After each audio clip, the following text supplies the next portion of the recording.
दोस्तों, भारतीय इतिहास वीरता और बलिदान की अनगिनत कहानियों से भरा पड़ा है। इतिहास के पन्नों में कई ऐसी गाथाएं हैं जो हमारे दिलों को छू जाती है और हमें यह सोचने पर मजबूर कर देती है कि क्या ऐसा साहस आज भी देखने को मिल सकता है। ऐसी ही एक कहानी है हाड़ी रानी की, जिन्होंने अपने पति और मातृभूमि के सम्मान के लिए जो बलिदान दिया, वह आज भी राजस्थान के वीर इतिहास का चमकता हुआ अध्याय है। आखिर ऐसा क्या हुआ था जिसने हाड़ी रानी को अमर कर दिया? उनका बलिदान एक ऐसी गाथा है जो सुनने वालों के दिलों में हमेशा के लिए बस जाती है। इस प्रेरणादायक और दिल दहला देने वाली कहानी को जानिए, जहां कर्तव्य, साहस और देशभक्ति के सामने जीवन भी छोटा लगने लगता है। तो चलिए दोस्तों, इस इंटरेस्टिंग ऐतिहासिक किस्से की शुरुआत करते हैं। नमस्कार दोस्तों, हाड़ी रानी बूंदी के हारा वंश के शासक की पुत्री थी, जिनका विवाह उदयपुर के सलूम्बर क्षेत्र के सरदार रावल रत्न सिंह चुंडावत से हुआ था। इतिहास में वह आगे चलकर हाड़ी रानी के नाम से प्रसिद्ध हुई। यह घटना 1652 से 1680 के बीच की है, जब मेवाड़ पर महाराणा राज सिंह का शासन था। उनके सामंतों में से एक सलूम्बर के सरदार रावल रत्न सिंह चुंडावत थे, जिनका हाल ही में भाड़ा राजपूत सरदार की बेटी से विवाह हुआ था। इतिहासकारों के अनुसार हाड़ी रानी के विवाह को केवल 7 दिन ही हुए थे और उनके हाथों की मेहंदी भी अभी पूरी तरह से छूटी नहीं थी। तभी उनके पति को युद्ध पर जाने का आदेश मिला। महाराणा राज सिंह ने रावल रतन सिंह चुंडावत को निर्देश दिया था कि दिल्ली से औरंगजेब की सहायता के लिए सेना आ रहे हैं। अतिरिक्त सेना को रोकने के लिए रावल रत्न सिंह चुंडावत को कहा गया। यह संदेश उनके मित्र शार्दुल सिंह लेकर आए थे। पत्र पढ़ते ही हाड़ी सरदार का हृदय व्यथित हो उठा। विवाह को अभी केवल 7 ही दिन हुए थे और अब पत्नी से बिछड़ने का समय आ गया था। युद्ध के परिणाम का किसे पता होता है।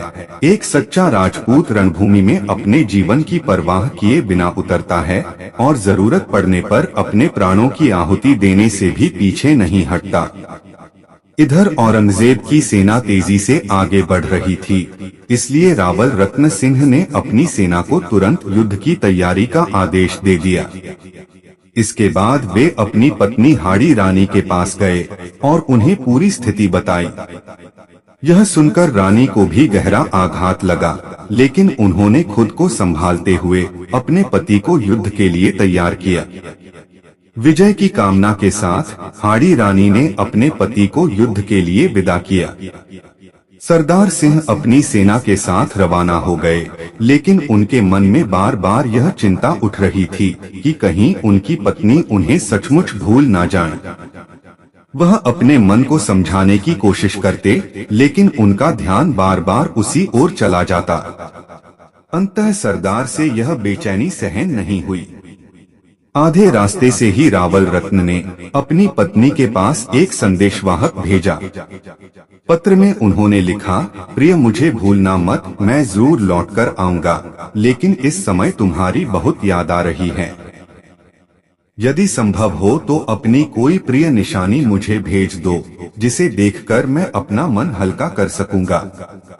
पत्र पढ़कर हाड़ी रानी गहरे विचार में डूब गई। यदि उनका पति इसी मोह में फंसा रहा तो शत्रुओं का सामना कैसे करेगा?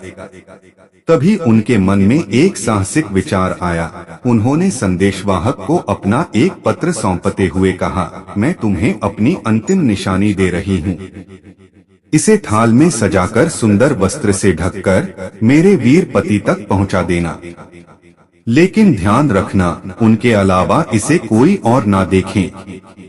हाड़ी रानी ने अपने पत्र में लिखा, प्रिय, मैं तुम्हें अपनी अंतिम निशानी भेज रही हूँ, तुम्हें अपने मोह के बंधनों से मुक्त कर रही हूँ। आप निश्चिंत होकर अपने कर्तव्य का पालन करना। मैं स्वर्ग में तुम्हारा इंतजार करूंगी। यह पत्र संदेशवाहक को सौंपने के बाद हाड़ी रानी ने अपनी कमर से तलवार निकाली और एक ही झटके में अपना सिर धड़ से अलग कर दिया। यह देखकर संदेशवाहक की आंखों में आंसू भर आए। उसने हाड़ी रानी के कटे हुए सिर को सुहाग की चुनरी से ढककर स्वयं थाल में रखा और भारी मन से युद्ध भूमि की ओर दौड़ पड़ा। रावल रत्न सिंह ने उसे देखते ही पूछा, क्या तुम रानी की निशानी लाए हो?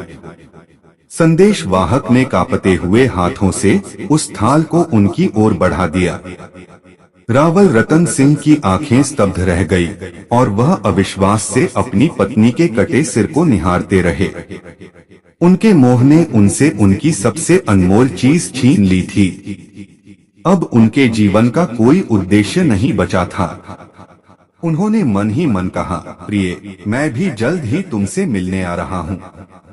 रावल रत्न सिंह के मोह के सारे बंधन अब टूट चुके थे। वह शत्रु पर ऐसी वीरता से टूट पड़ा कि उसकी मिसाल देना कठिन है।